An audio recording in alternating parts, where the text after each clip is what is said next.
Hey, you guys, thank you for tuning back in. Danny on Everything, the November episode. So glad to be back with you guys. With me, as always, is Carl Cerny, my producer here at Moose Magnificat at the Alcom building in Tallahassee, Florida. We got a great episode today.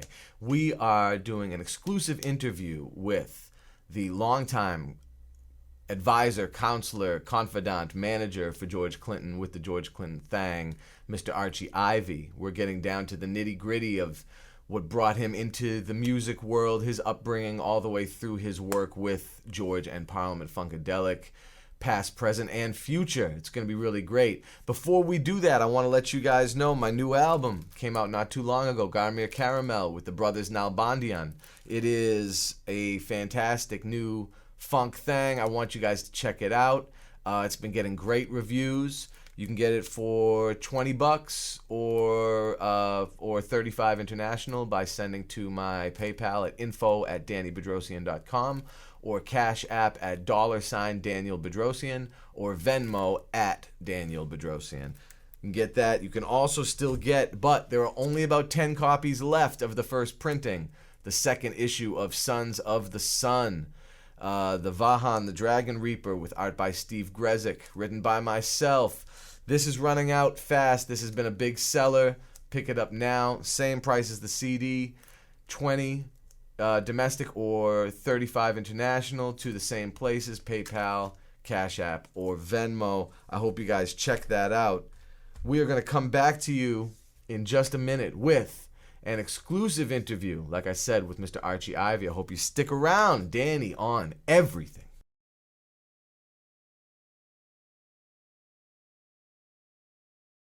We are back. Danny on Everything, the November episode, and I am so pleased to have someone here who has been a part of George's management, has been his advisor, consultant, confidant, for many years now. Someone who I've known for almost 2 decades now, worked with for almost 2 decades now, and have much respect for. So we're so honored to have him on the show, Mr. Archie Ivy. Archie, thanks so much for coming on the show and being with us. Thank you for having me. I appreciate it. Oh, well, it's our pleasure. Really happy to talk to you today. And in what apropos events happening all around us in the world of the entertainment industry in general with the last 19 months. Mm-hmm. So really, I feel like of intrinsically valuable conversation with someone who's been in music management of some kind or another for, we say, over 45 years now, right? Yeah, 45, that's it. Yeah, okay, great. So before we even get to all of that, all of those juicy details, let's go back to the very beginning. Where does Archie Ivy start? Where did you grow up? Where's your family from? And how did that sort of inform you in your later career choices? Wow. Okay, I grew up in, actually on our mailing address said Los Angeles, but in reality it was in Compton. Yeah. I was right on the borderline. So I went to school in Compton. Matter of fact, I went to the same high school as Dr. Dre and Kendrick Lamar. So it's that Compton, okay? But Compton in those days, when you say Compton, Compton got the rep from NWA. But Compton was just a quiet suburb when I grew up, where most houses had 2 parents, a couple of cars, a fence, that kind of thing. It was a peaceful place to grow up. We didn't really know we were poor. We were happy. And growing up in that, I was an only child with the exception of, I had, I guess not an exception, but in the framework of, I had a cousin that lived with us. She's a lot older. Her name was Archelle, and she just loved music. And she was about 12, 13 years older than me. And so her and her girlfriends would come and they'd play music and they do all the latest dances and they would try to have me do the dances, right? And that's where my love for music actually started. So and of course, you go through the whole music lesson phase, and your mother tells you the truth. Learn to play piano. You can play anything later. Right. I hated piano. I hated piano because I hated practice. So then I tried saxophone. I tried guitar, and eventually found my way to the bass, which was, I guess, being a Taurus. There's kind of a parallel there from grounded and being with the root of the core of holding things together. Yeah, the earth sign. But that was always a hobby. Okay. Yeah. So I'll back up a little bit. I went to UCLA. I graduated like 7th in the class in high school, only because I had poor study habits, and I didn't have to study because Compton was a weird educational thing. But I tell you, there's a lady now who is on the school board in Los Angeles. Her name is Jackie Goldberg. Uh-huh. And she was, her brother was Arthur Goldberg, one of the, was it Chicago 7? One of the, he started the free speech movement at Berkeley. Oh, wow. And so she was politically left. Okay? Yeah. And couldn't get a job in L.A. because they had what was called the Red Book. And teachers who had some kind of activity in their history could not become teachers in Los Angeles school district. So we had all those radicalized teachers in Compton. Right, right. So and so that's why we came out radical. Right? And so I went to UCLA. The year I graduated from high school was the year they assassinated Martin Luther King. Right. And Bobby Kennedy. Yep. And so I came in. I got there on an engineering scholarship. I wanted to be aerospace. Actually, I wanted to be an astronaut. And when I found out that you had to have 20/20 vision at that time to be considered an astronaut, it's kind of strange. Wanted to be an astronaut, ended up on the mothership, right? But right. That's a whole nother track. But so in getting there, okay, and I don't know if you're aware, but they was at the start of, and all of this will make sense. Sure. But this was at the start of Black consciousness and Black awareness. Yeah, sure. On college campuses. Yeah, we're late 60s. Late 60s, yeah, right. Sure. So they were coming up with Black Student Union, and they decided to create a Black Student Union. Right. Now, mind you, the year before I got to UCLA, there were 58 Black students out of 28,000 students. Okay? Wow. And most of those were athletes. Yeah, sure. And when I came in, they had this program, I think it was called Upward Bound. And so even though I had I forget what my score was on the SATs, but it was high. I was in the top high school students of America in 1968 edition. So I came in on my merits. But you had a feeling of a separation from the other students because all the other students assumed that you got there. It was like an affirmative action program. Oh, wow. And so there was Black students tend to band together. We hung together. And I had never been in a world where there was real competition. So I had poor study habits because I never had to study, okay? By the time you got to high school, they were just repeating stuff I had already gotten in junior high school. Sure. So, and I was able to still finish near the top of my class without ever doing that. And that was a plus in that I was able to gain and retain a lot of information, but poor study habits. When I got into a real environment like UCLA, it was culture shock. Yeah. And not only that, it was in math and sciences, which they hit the ground running, right? Mm-hmm. And at the same time, there's this political itch, this political notion of blackness coming around that I didn't really, I was usually the only black in my class, okay? And I would attend the Black Student Union meetings because they were trying to develop a department of African American Studies, which they actually have now. Yeah. And it was going to be $1 million a year budget for that program. Mm. And everybody with a political notion in California, Southern California, wanted to be control of that. And it came down to two major factors. It was a Black Panther Party, and it was called the US organization. I don't know if you've heard of Kwanzaa. Yeah. But that was developed by this guy named Ron Karenga, Right. Maulana Ron Karenga. And Black Panthers were black nationalists, and the US organization was called cultural nationalists.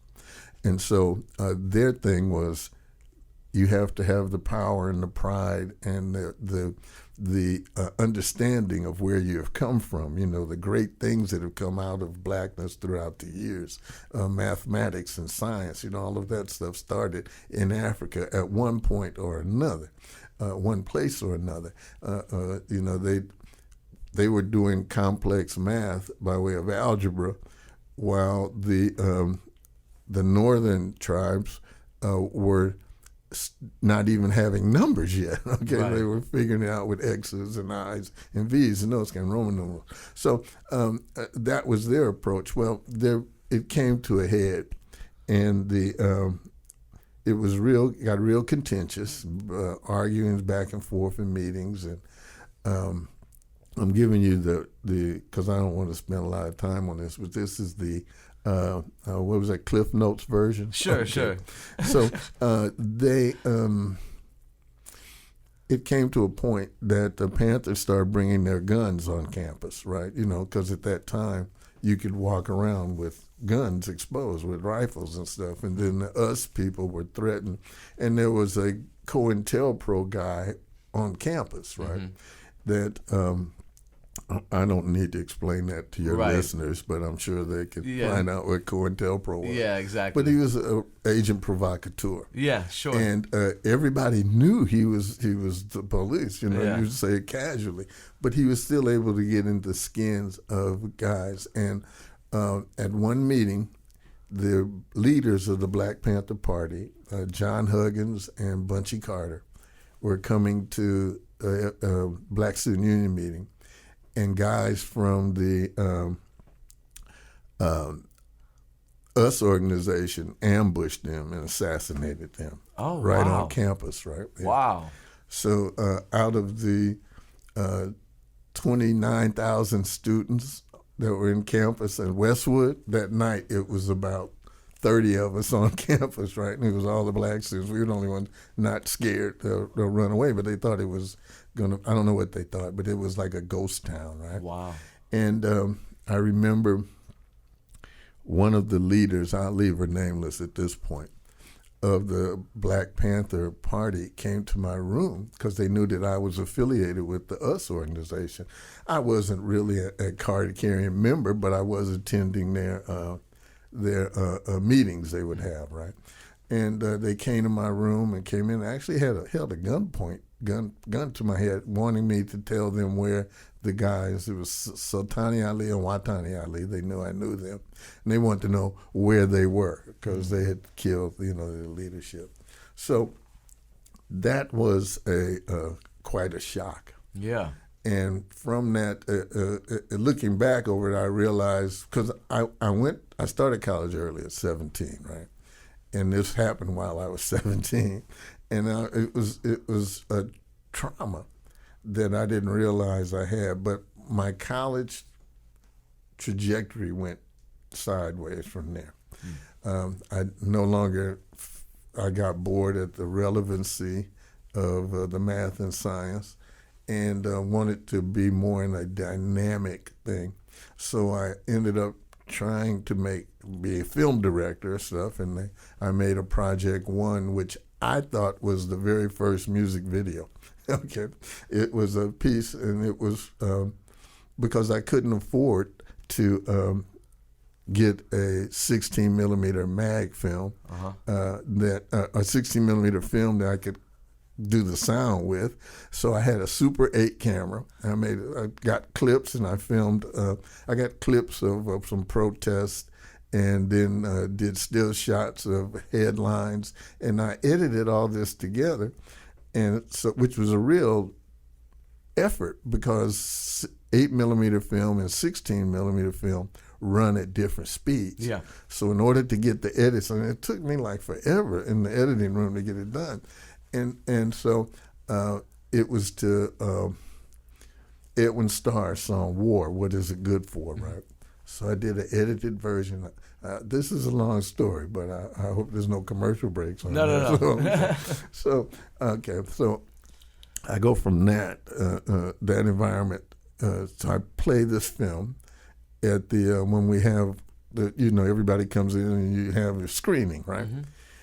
And Dino, Desi, and Billy. I don't know if you're familiar with them. Dino Martin was Dean Martin's son. Desi was Lucille Ball and Desi Arnaz's son, and I forget who Billy's father was, but they were all from the industry. Huh. And they were in there at the same time, right? But they had film crews and stuff, so they had this feature film, and they had gotten their father's friends as cameramen and stuff like that. Wow. And when my thing played, everybody booed. Oh. Because they said there's no plot, there's no characterization, like what is this madness you're doing? And so I was not allowed to go on to what was called Project 2. Oh. Because I didn't make a movie I didn't make a movie. I made a film. Okay. Yeah, sure. You understand what I'm saying? Yeah. And so later that became a well-accepted form of communication by way of music videos. Yeah, Okay. sure, of course. So I claim to have done the first music video. Amazing. That's my own thing. So I had gotten disillusioned with that aspect of the quote-unquote revolution. Mm-hmm. And so I had to go. I had writing skills, communication skills. So I started in journalism. Actually, first it was a screenwriting department, which was storytelling. It was done, but then I found out actually, because all through this, music has always been the thing. Okay, music. I love to dance because of bringing up through my cousin. I loved what was going on with music. I loved listening to music. I loved attending shows, and I found out that if I wrote reviews of concerts and albums, I could get free tickets and free albums, right? Right, sure. So I found my way to this magazine. It was called Soul Newspaper, right? Okay. And it was based in Los Angeles, but it was sold, throughout the country. And I just started out doing doing reviews and stuff to get tickets, right? And in and through that, I was able to, I was asked to, the editor liked my writing style, Regina Jones, and she's the one I credited with getting me into the industry. Okay. She was the publisher of that magazine. And what she did was said, hey, I'd like for you to try to write some articles and stuff. I said, okay. And so I began doing interviews with people, okay? And in and through that, I got to meet, I did Gladys Knight, you name it, I did interviews with them and did stories on them. Lots and lots of stories. And there was this one story of this guy, his name was James Wesley Jackson. Oh, yeah. James Wesley Jackson he called himself an environmedian. Right. And he was an extremely funny dude. But it was, most of his comedy was inside your head. Yes, very much. Okay? Yeah. It was like, whoa, okay. And I got a chance to interview him. And he invited me to see him at this club in Los Angeles called Mavericks Flat. So he said that he was opening actor. He didn't tell me who the opening act was. Yeah. But when I got there, I found out the opening act was Parliament Funkadelic. Right. Now, I had been a big fan of Parliament's. George had this big record called I Want to Testify. Right. But in Los Angeles, he had a second record. It was called Breakdown. Yeah. And there was actually a dance that was popular in Los Angeles they called Breakdown, right? Yeah. But I found out later that wasn't a national hit. It wasn't a hit everywhere because the record company had folded, blah, blah, blah. Right, from Osmium, from that album. Yeah. So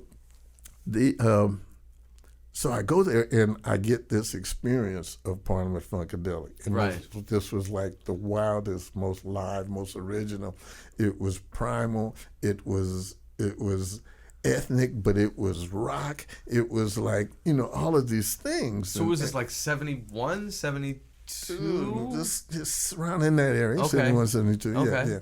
So, and I was hooked on that, right? Yeah. So what happened from that is every time a publisher would ask me if somebody fell out, I didn't get something delivered, you got 500 words you could give me. I would write 500 words on George or review one of his records and stuff like that. And I didn't know that George was actually paying attention to that. And, well, let me back up a little bit. After that, I had gotten to the studio because my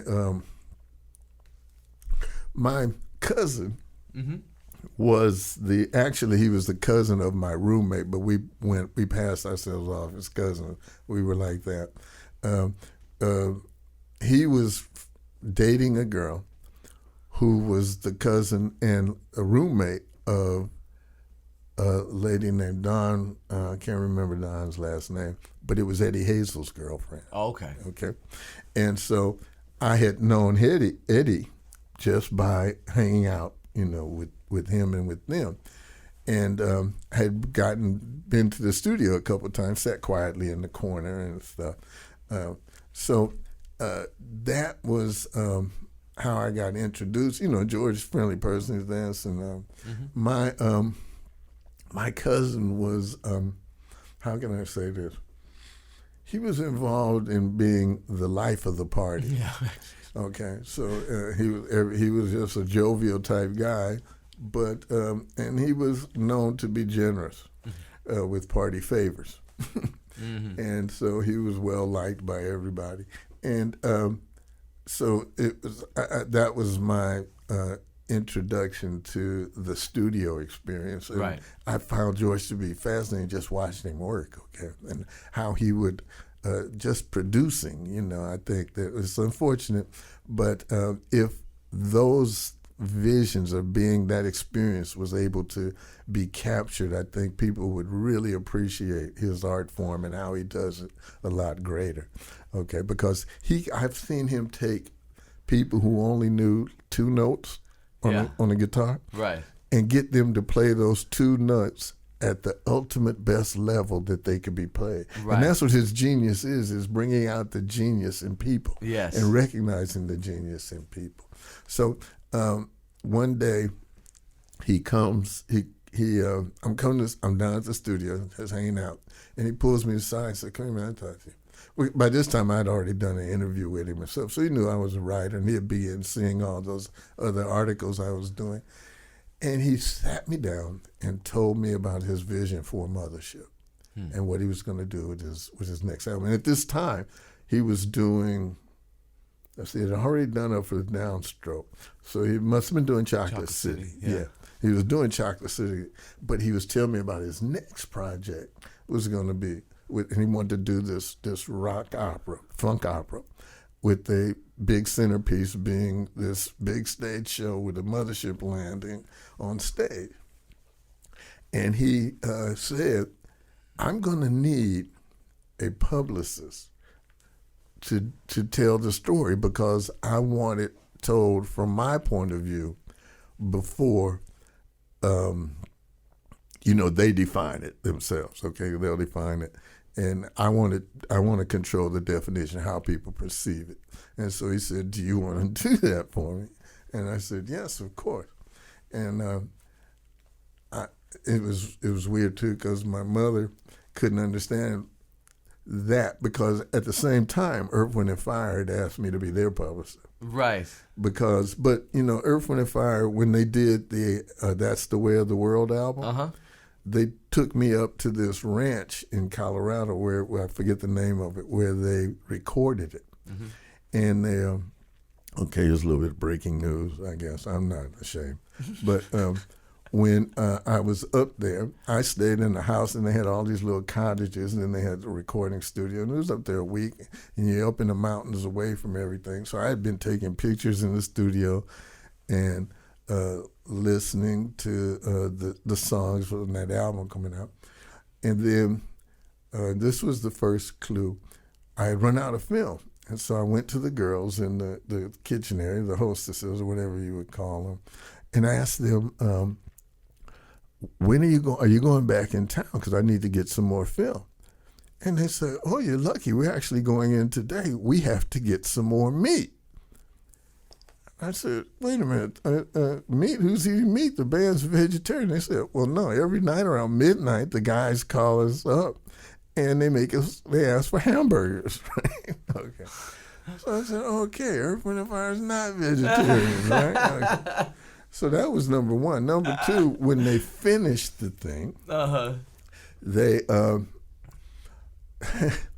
they did this, had all the wives come in from Denver, and then they were playing the album. Everybody was sitting there. We was in the control behind the booth and sitting in the lounge area listening to, the music. And then one of the wives says, okay, who's got the drugs? Okay.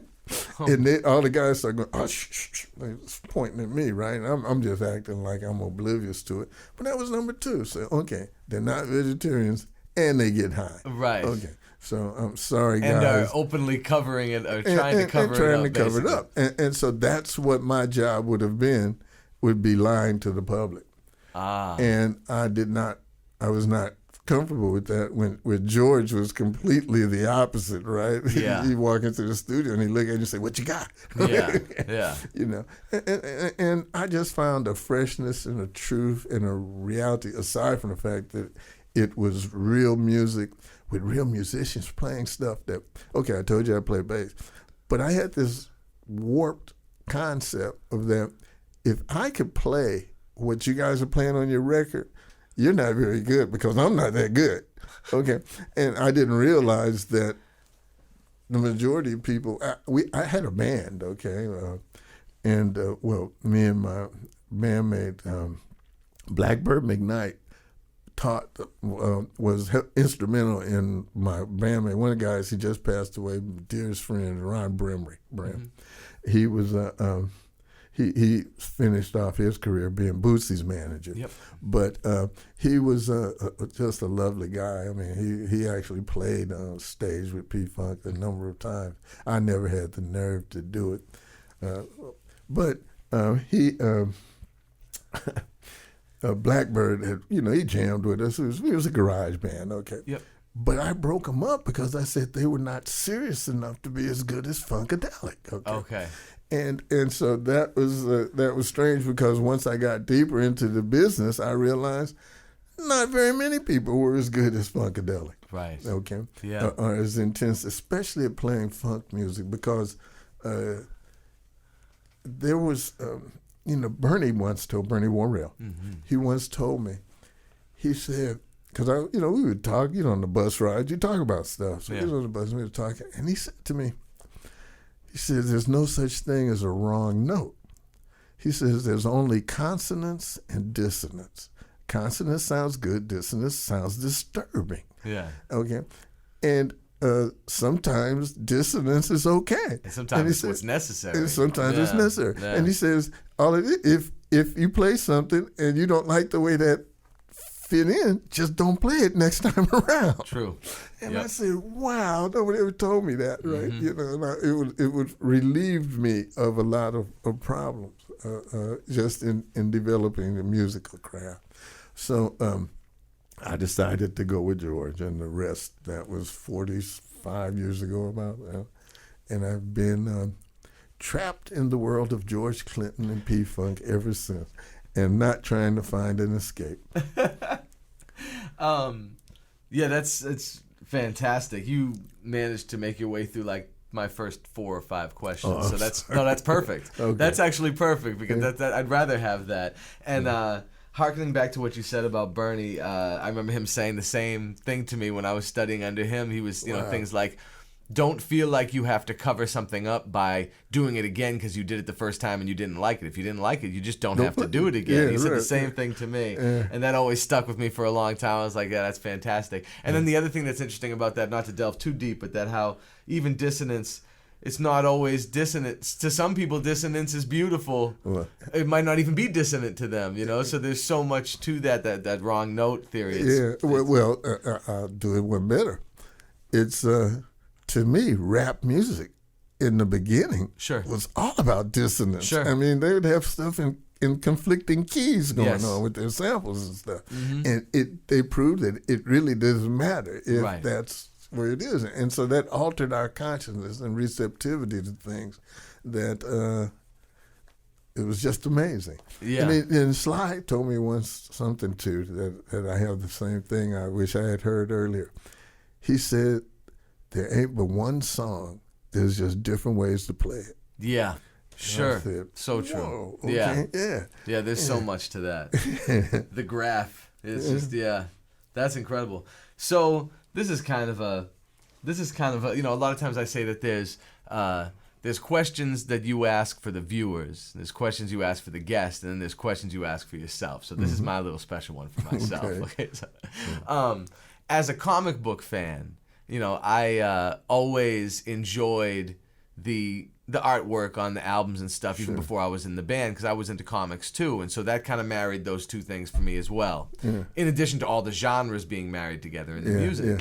And speaking to Overton Lloyd not so long ago, and I was just trying to get information, because a lot of the comic book guys today, especially African American comic book creators and people from Milestone Comics, which is part of DC, and Reggie Hudlin's involved with, a lot of them were very influenced by the concepts and art being eschewed on the albums themselves, as well as the music therein. So I was explaining to him, like, these people, they love you. They love you for this kind of stuff. And he was telling me some stories about your work with Overton together on conceptual and compositional ideas for art and for specifically comics in the albums.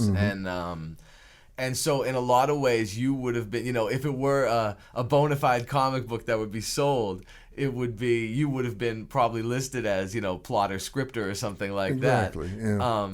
And that's a really interesting concept, the marrying of your two personalities as a conceptual team, I think is one of the biggest, because like you said, George is really great at bringing the best out of people, but also bringing people together. Exactly. And combinations of people create new people, new things, new ideas. Yes, exactly. And so I see a lot of that from that. Can you elaborate a little bit more about it?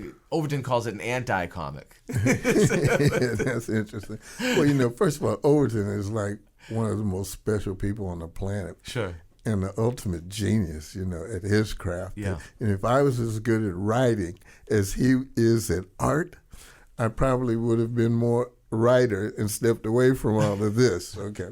But seriously, it was a process. Like when I said George wanted somebody to define it, but he also needed this to help promote it. George had these songs that existed singularly. And in those songs, they had characters. Yeah. And Overton gave visual imagery to the characters. What my role was to run a story thread from this song to this song to this song to the next song. So there was a little creativity in that, and it's just like, George actually acknowledges it and the role that Overton and I had played in developing that whole cosmology. Yeah. Because, and believe me, it's way more extensive than anything that's been out so far. Right. And we just, in the struggle to survive and to fight the system, which we were opposed to it, not by design, but by our very nature. We challenged the paradigm, the general reality of the music business, just in George having one group of the same people with two different names. Right. That was something that they never appreciated that, because it was a breakdown of the contractual agreement between that. But that's a whole nother thread. Sure. But when it comes to the creative notion, it's funny because when I was a kid, I remember being in maybe junior high school. I'm pretty sure it was junior high school. But I don't know if all kids did this or just the kids in my, but we'd be in class and somebody would start a little note and write a sentence and throw in a song name to it.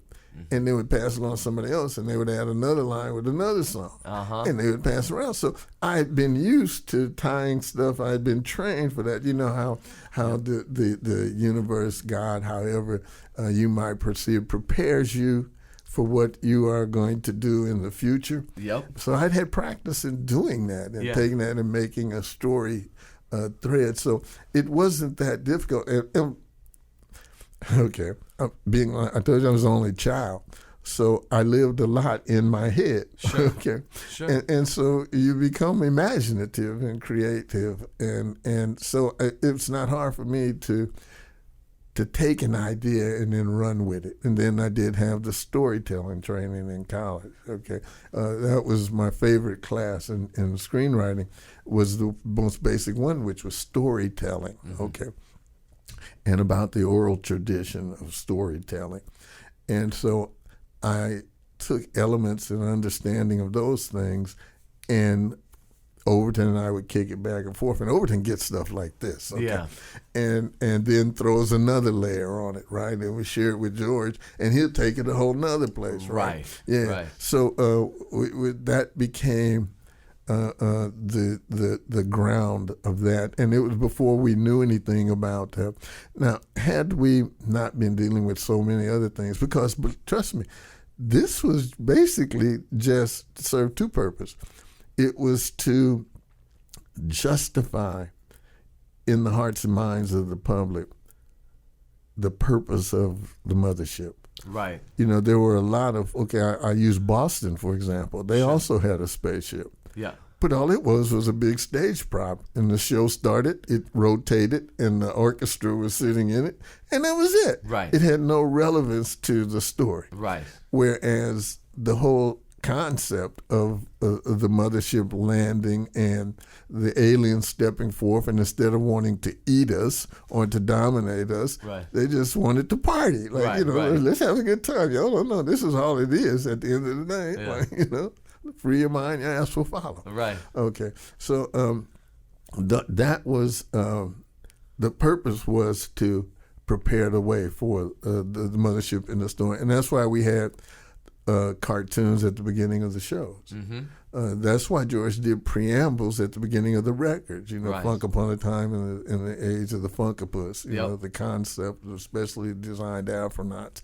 capable of funkatizing galaxies was first laid upon mankind. Okay, that right there was the foundation for. Right. Okay, well, that's the what do they call it? That's the universe that this story is told in. Sure. Okay, sure. so that in the music business, the film business, they call it a Bible. I was gonna say in comic books as well, like created a Bible for the world, and that's how it's established, mm-hmm. and that's what we did. Not thinking that hey, we could do this in a comical form, a actual comic book form. What became the long form comics? What's the term they use? I forget those. Oh, graphic novels. Graphic novels. Yeah. Graphic mm-hmm. novels. Yeah, we were not thinking those forms, and part of it was because I was not free to just be creative, which is where I really wanted to be. Sure. Which was the fun of working with George. Is like it allows you to have that creative input. As a matter of fact, that's what he seeks from people, is their own level of creativity. Yep. I remember one time when Fred Wesley first came, and they were putting the horns on the Mothership Connection album. Mm. And Fred comes into the studio, and he looks at George, and he says, he comes out of James Brown, right? Yeah. James Brown tells you, I need that. Right. So he comes up to George and he says, so what you want me to do? And George looks at him and he said, give me something bad. Yeah. And that's the thing. He said, like, what would I look like telling Fred Wesley what to play? Right, I get Fred sure. Wesley to be Fred Wesley. Mm-hmm. And Maceo, again, on a bus ride, he said, man, that's what everybody wants to play with George, because he lets you be you on stage. He says, we know where a song begins and we know where that song is in, what we got to do to end it. But in between, he lets us play. Yeah. And he said, that's like, all musicians want that. Yeah. Okay. And I said, okay, that makes sense. Mm-hmm. So in his, but once he found out that his managers were being dishonest, okay, he told me, at this time I was in the office, I was like publicist, right? He looked at, he told me and he said, you know, I'm about to make some changes, so I want you to pay attention to everything they're doing. Okay, so I'm paying attention to what they're doing, right? It wasn't complex, but it was still, up until that time, I never paid attention. Everything was okay, right?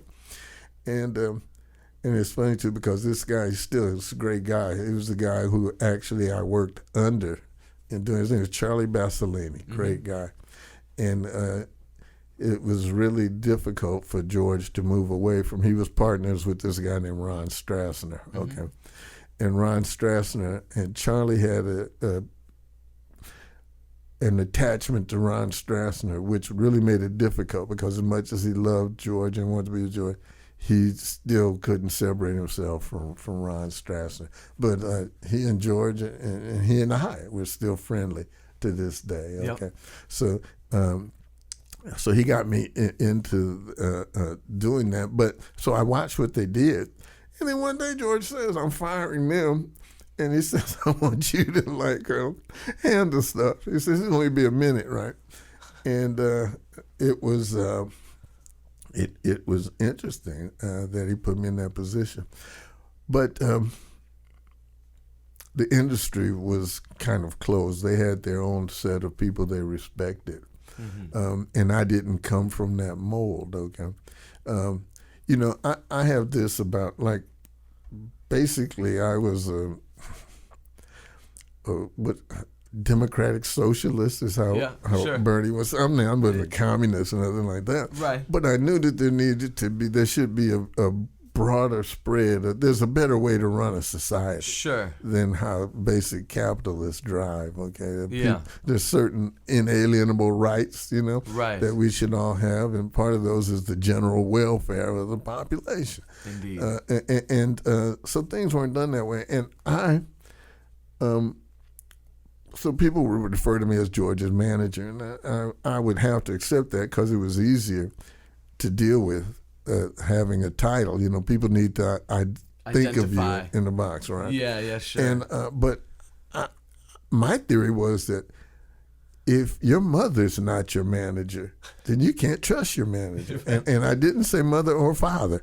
I said if your mother's not your manager, you can't trust your manager, right? And it's just the nature of the business. Yeah. Because if a person is a manager, then, and the record companies used to come at first, they used to come at me all the time. They would say, I got this new group, I'm signing them to a contract, $500,000 contract, but they don't have a manager. Would you take them under? And I'm saying, look, I'm not trying to babysit people. I'm not trying to hire people with career. I work with George because I believe in what he does. I believe in who he's working with. Right. Not because I wanted to be a manager. Not because I want to be a manager, right? And my first wife, who is now an ex-wife, that gave her problems because that meant basically I say yes, that's $65,000 in our bank account right there. But I didn't believe it to be morally or ethically sound to be compensated off the work of somebody else. Okay? So I didn't fit into their thing. I wasn't able to be tempted like that. So they gave me a lot of flack, okay? And I remember at one point I broke out in skin issues and stuff. Just the nerves of it, trying to go against this when people aren't responding. I had to go to George and I said, George, I might be doing you a disservice. And I'm about to get graphic, but it's a direct quote. So I said, I'm doing you a disservice because, if you didn't have me and I'm not viewed in the same light as as basically who their accepted managers and agents are in the business. And I said, I don't want to be responsible for ruining everything, right? And he looked at me, he basically said, man, you must think highly of yourself. He said, if this thing ain't been fucked up in spite of me, what makes you think you can fuck it up? And it was like lifting a weight off of my shoulder. And from that point, I was able to then proceed with that kind of satisfaction. Okay? Right. And that's all it was the fear of failing. Yeah, because all you're going to go out to do is do what you think is right. Do right? what I think so is you right, could go right. on to finally do what you think is right once you had Exactly. that idea, that redemption. Yeah. That's incredible. Seeing the industry for as long as you have, you've obviously seen changes, as we know, that have come along through in the music industry and in the music business specifically.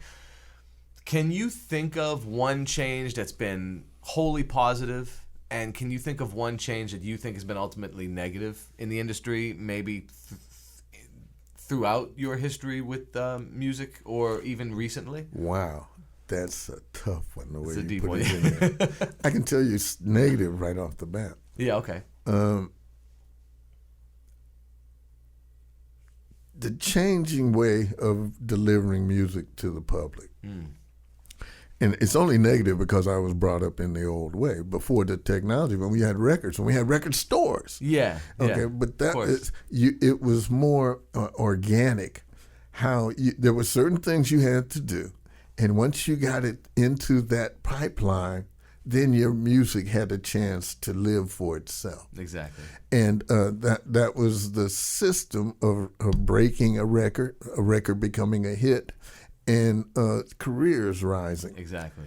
So, and I guess the positive thing, which is also the negative, is that system is not there anymore. Right. That's and the juxtapose. The positive thing is that the way in which you introduce music now, which is basically on digital platforms, and those digital platforms are, what the big word of the day now is, algorithm driven.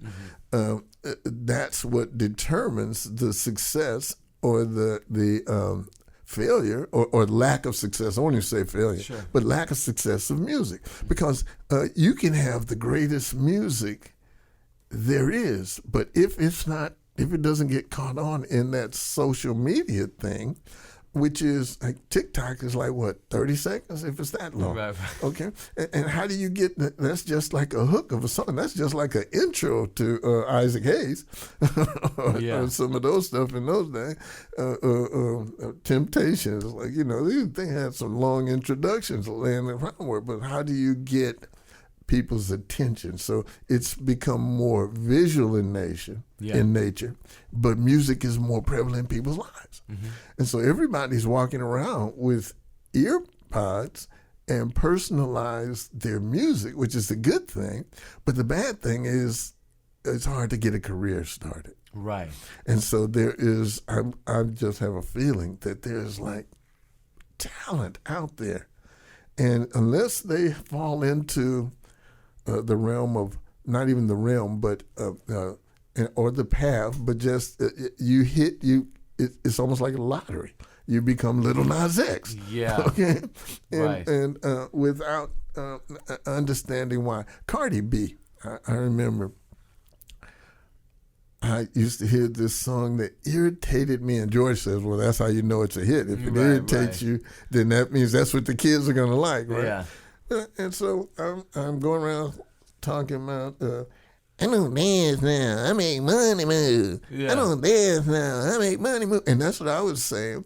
And my grandkids thought I was cool, right? They said, oh man, you like Cardi B? And I'm thinking, I'm joking at it. That's not serious, is it? I didn't realize it was the hottest thing around, right?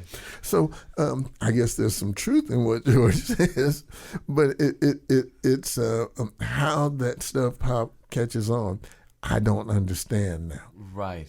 And so the role that we had, all of that stuff that we did, would be so much harder now. Yeah. In terms of the comic books. They don't even have albums anymore. Right. So how are you going to tell a story? How are you going to get that, bring in the listener to that other world? Right. Without that? Or what, you're going to spend $500,000 on a video, which may or may not get played? Right. 3 or 4 times? So it's like, that is... So I don't even know if I got close to answering a positive and a negative. No, like you said, it's the same thing. It is the same thing, because it's like the The obstacles that stopped some people from getting into that pipeline are gone, but there was a pipeline and now there isn't. Now there isn't. So it's not like it was replaced by something else necessarily. Yeah. And then I also see, going back to your point that you made, that there's got to be tons. There's oodles of talent out there. But the holes that it can fall into to reach some kind of fame or magnetism are so few and far between, and they're very specifically drawn to like getting on this reality show or a YouTube video going viral. It's such a different path. Yeah. And I was saying to somebody recently, also in the same realm, just with terms of audio, we went from listening to music on the finest pieces of hi-fi equipment, to the crappiest speaker that anybody could ever put into a device, and somehow mastering it so that it's not going to sound absolutely horrible on that. And like wondering, when are they going to make a better speaker in the phone? You know what I mean? Like, because if that is where, if you look at the market research and 86% of people are listening to all music on their phone, phones, then when exactly is that? Because until that happens, that's a detriment to real musicians. Yeah, exactly. The fact that you can't even hear it correctly. It's interesting that you put it like that. And my answer to that would be, when they can't make the camera any better, then they'll move to the sound. Because now, every time they come out, is what the camera can do now. What the camera can do. And I'm saying, like, look, I have a phone that I can also take pictures with. I don't really need a camera that I can talk through. Right. Okay. But that's a different mindset, because their world is a visual world. Yeah. And we're finding out now something that many of us have long felt, that there are problems that are inherent to having people have their whole lives accessed and their whole attention focused on that phone. Yeah. We've got a ways to do. The other good thing is, up until what we've went through with COVID and basically the shutting down, live music is always going to be live music. Yeah. And the reality of it is, even though a lot of people are club oriented, and club owners, it's the economics of it. Why pay $500 for a band to come in and play when you can pay $50 to a DJ? And the clientele is going to be just as pleased. Mm-hmm. But there are still some people who are diehards and trust and are true to the live music experience. Yeah. And it's, one of the more recent concerts that I went to, I can't remember where it was, but I overheard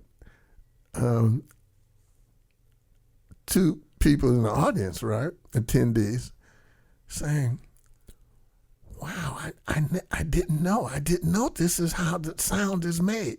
They had never seen live music play. Wow. And they were standing there in awe of what was happening. And so, I said, I need to track these people, because they're going to be funk fans forever. Yeah, right. Okay, because this is, that's the thing that's moving you in the experience. And that's so true. The experience cannot be change, and it's part of that. You're not in the world of your speaker. You're in the world of your phone speaker. You're in the world of audio. Yeah, for real. And that's but you're so correct on that. It is a problem, and especially for how now we have a storyline for that in the cosmology about why that's happening, and it has to go with Cerno's devoid of funk. His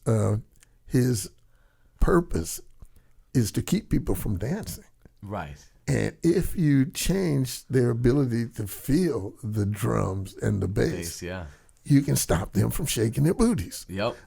So all of this, we're in an era, a dispensation of the control of Cerno's. Yeah. And we still have, we went there in disco when he made a one beat thing, and we rescued dance music from the blahs. With Knee Deep and Atomic Dog, and you can still go in the club and hear Atomic Dog once a night. It's like ultimate club song. It's get out there. It's a primal thing. Mm-hmm. But that feeling is what the whole fight is from the side of Funkadelic versus the placebo syndrome. Right. Okay, the placebo syndrome is into giving us a bunch of false satisfaction. But Funkadelic, and a lot of people think we created that word, Funkadelic. Well, we did create the word together, but Entelechy is actually, they credit it to the Greeks. As this, and I say credit to the Greeks because the Greeks got a lot of their information from the Egyptian libraries and stuff. Mm-hmm. But Entelechy is a concept that every living thing seeks its highest potential. Yep. And the word Funkadelic means, well, this is the rhythm that makes every living thing seeks its highest potential. Right. And so it's Funkadelic, seeking your highest potential at just dancing, and versus the placebo syndrome, which is being given up all this false gratification, this instantaneous false gratification that means nothing, and that's why you need more. It's one placebo after the next. Wow. Yeah. Beautifully put. Incredible. Yeah.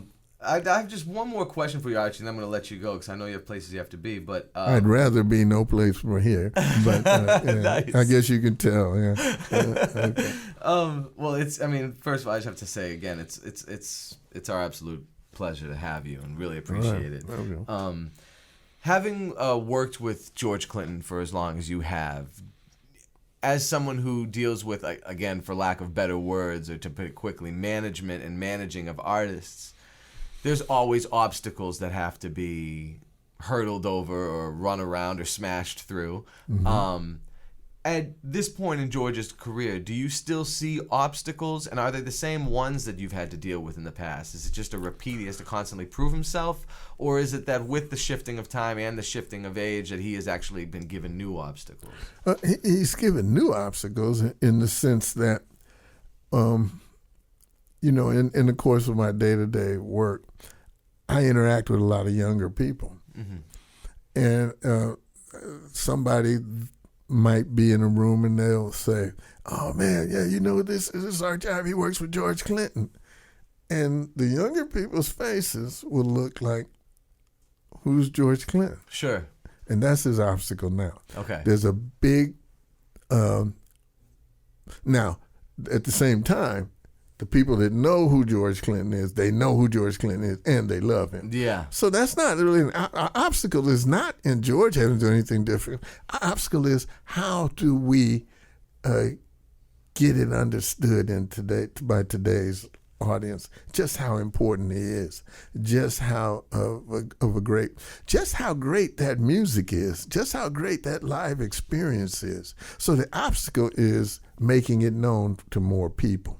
Indeed. And the obstacle, you can't just do like they used to do, or buy a bunch of ads and put up and people get convinced. They're not so much more savvy than that, but now you need to have the right algorithm which collects the right number of eyes, which promotes the number of people, and then they blindly hit with the circle in there. I said, give us funk, give us funk. Right. Okay, so that's the obstacle. And so that's why when we go back to management, we're getting the assistance of another management aide who is in the business of promoting legends to the new audiences. Gotcha. His team includes people who understand Facebook, who they understand TikTok and Instagram. And so there's going to be some changes in how we approach that, because us approaching it just on the basic level of which is cool because the people that are fans, but it's not broadening the fan base. Gotcha. And so that's what we're doing now. And the one obstacle is it takes time to move, and you've been here long enough to know that we've gone from small clubs to larger clubs to even larger venues to last time around we were just making that move into sheds. Yeah. And the larger seats. So we would be into coming back, had that not been interrupted by COVID, we would go into the even larger theaters and arenas next, okay? And it's a time process of how you do that. And that's because it's not dictated by the market, it's dictated by the buyers. Yeah. And the buyers know each time you reach a level, the buyers are comfortable with that level. Like we can always go to B.B. King's in New York, the Howard Theater in Washington, because the buyers are safe. They know that that's money well spent. Yeah. Okay, and it's everybody's livelihood. We need to work. Mm-hmm. Okay, Yeah. so and that is. So that's been George's thing. He's not doing what the advice of leadership would be. George, take 2 years off, and then when you come back, we can get back. And say, well, my people can't wait 2 years. Okay, Sure. and we need to be working to keep things moving. So the obstacle is telling somebody, and word of mouth doesn't move fast as it used to. Okay? Yeah, true. When there was 1 or 2 radio stations, man, if you heard this record, you knew where to go to the radio station. You was going to hear it the next hour and say, "Oh man, that's the joint," right? Mm-hmm. So, but those people who are out there, tell somebody, and tell them to tell somebody as part of it. But as we figure it out, because the world needs to know. Love and experience all that is George Clinton Parliament's Funkadelic. Yes, and a long-running musical dynasty that is showing few signs of slowing down, thanks to many of the cogs and the important pieces in the machine, including, of course, you, sir, Mr. Archie Ivy. Yeah. And it's just our absolute pleasure to have you here, and come back to Danny on Everything so we can talk again sometime soon. I'd love to. Yeah, just you had to give me boundaries because you can see I'll talk. I got 45 years of this stuff. Well, then you're gonna have to come back because I still have other questions. But All right, but let's definitely do this again. And we will do. Yeah. thank you again, Archie. All right. You have been experiencing Danny on Everything.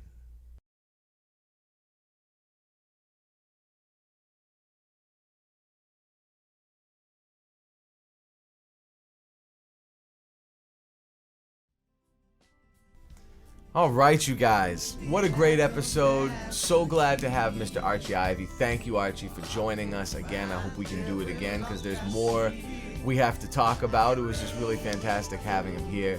And I hope you guys enjoyed the show. And please like, follow, subscribe, hit the bell so you can find out when new episodes are happening. And please tell your friends to like, follow, and subscribe to our YouTube channel, or check us out at the Moose Magnificat app. You can download it. It's great. Or you can check us out at DannyOnEverything.com for the audio versions of this podcast. Until next month, I hope to see you guys again soon. Thank you again. Danny on Everything.